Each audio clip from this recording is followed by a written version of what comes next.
All right, my name is Jimmy McLeod. I just want to share a bit of who I am. It, I grew up rebuilding wrecked total cars. In 2000, I went into driving a tractor and trailer, running flatbed freight. In 2003, a prophet from Missouri come into my life, and one day we had lunch and come back through my shop before I was to go running my truck. And he said, Jimmy, I don't see you driving a truck. He said, I see you back down here in your shop, not doing what you did your whole life, rebuilding wrecked totals. He said, I see nothing but old cars. There's a time and place for every prophecy in a person's life. Mine started in transition in 2008. Now in my life, everything in my life is old cars, but bigger than that is my God in my life. And the two are integrated with each other. And I'm going to do a walkthrough just showing some of the things of my everyday life. But every project I have, every project I do, has stories that integrate with what God has done in my life, what He's doing in my life, and even prophetically, what is yet to be. And I just want to share that now out in the world. God has been telling me lately, I've been in isolation many years, too long, because He's been making me in that isolation. But now He is releasing me out into the world to share my story and my life of His love and life in me. Here it is.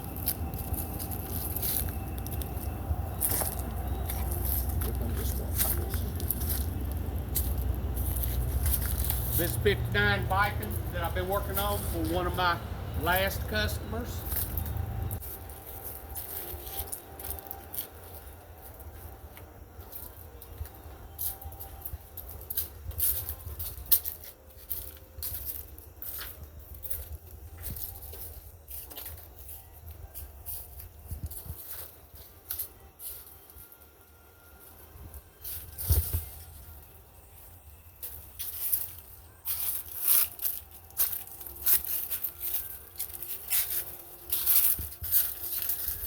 Everybody in life needs a yard wrecker. This is my yard wrecker.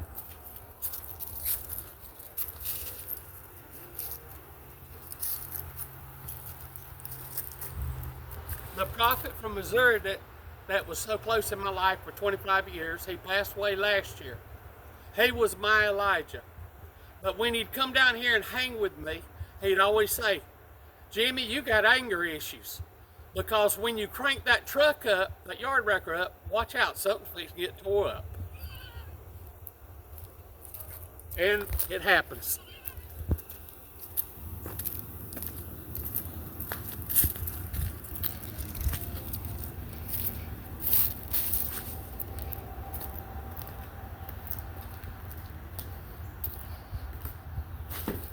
This is my 46 Chevrolet Record that I'm building. I'm going to keep it patinaed like it is. Everything else, when I'm finished, will be new glasses, new wiring, new everything, drive gear and everything. It will be roadworthy and usable, but it'll stay the old look. Everything that I have personally always has at least one or more stories. This one has two stories. The guy initially got the truck from, his daddy raised him in logging. They bought it brand new in 46, used the truck as a log truck till 1970 before it was parked. A few years ago, he was one of my customers, and he passed that truck to me. That's personal, the story of his life and what the history of that truck was. But also the other side of the story is my history and my life. In 1946, my granddaddy first started buying and selling cars, buying wrecked cars, rebuilding them. My granddaddy done it, my daddy done it, I grew up in it.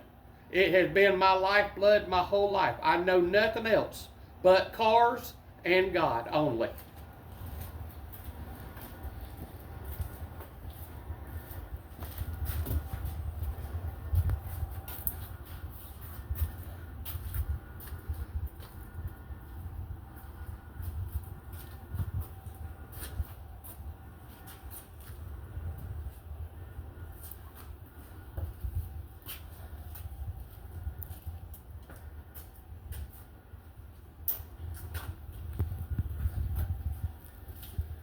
I have always liked a 54 to 56 Ford pickup.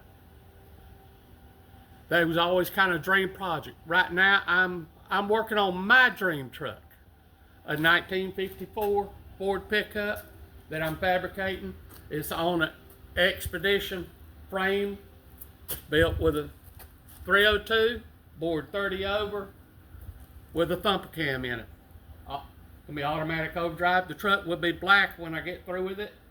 And it's one of my dreams that I'm building to be my daily driver when I get through with it.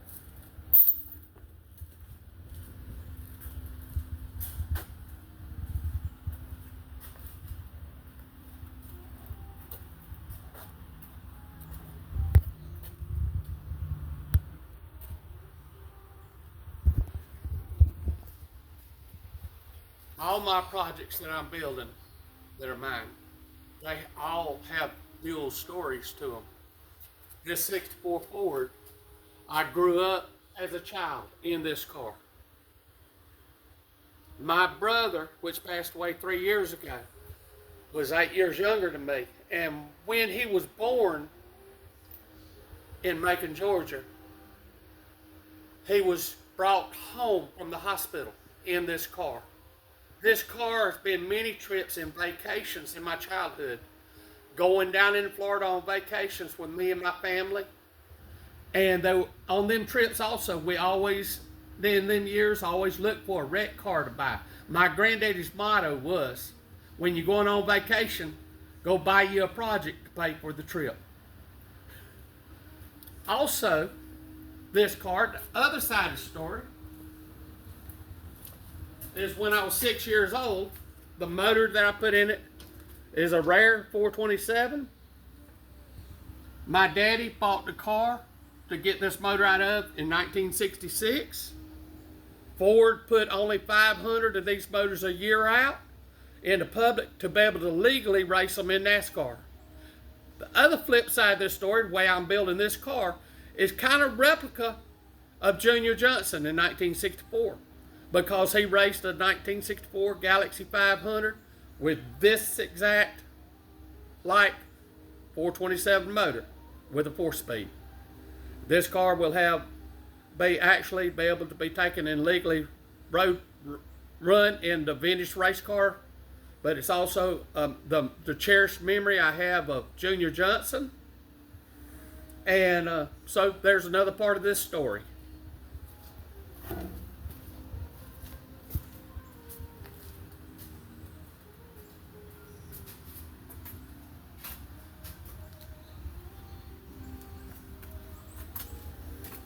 And like I said in the beginning of this video, my life has been many years of isolation with just me and God. I've nicknamed this place my hiding hole. I live in Byron, Georgia. If anybody ever sees this, ever wants to connect with me, they're welcome to. And come and drag up a chair and we'll share our lives together. This is my sit down place, and this is where my VIP guests get to come sit.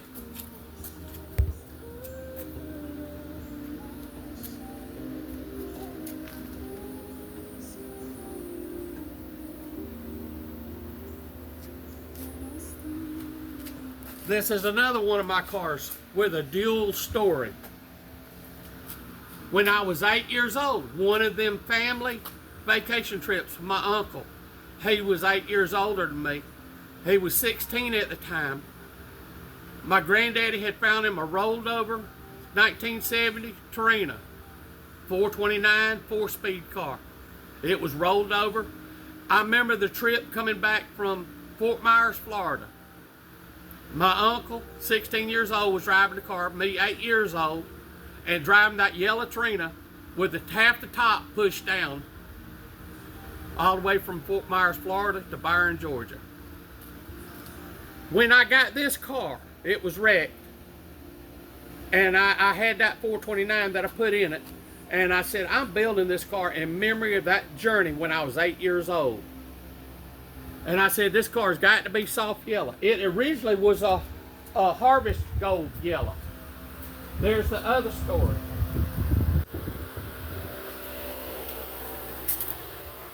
because when I was a teenager going to church, one of the young men, young adults, that was a very important part of my life and things he lived and influenced me, he bought this car brand new. It was 302. It was a Harvest Gold Yellow at that time. And in 1995, somebody run a red light and run into him, and he brought this car out to my place to store it till he decided what to do with it. About a year later, he said, "Jimmy, I'm not going to do nothing with that car. Do you want to buy it?" I said, "Yeah." And I bought it. And that was the first part of what this car meant to me as a child, as a teenager, what that man that originally bought the car brand new meant to my life, but also the other side of the story, what my family means to me, what my uncle meant to me, and kind of is what led me to what this car has wound up being as I built this car. I hope y'all maybe got a little bit of insight of who I am. I wanted to do an introduction. Thank you for listening to me.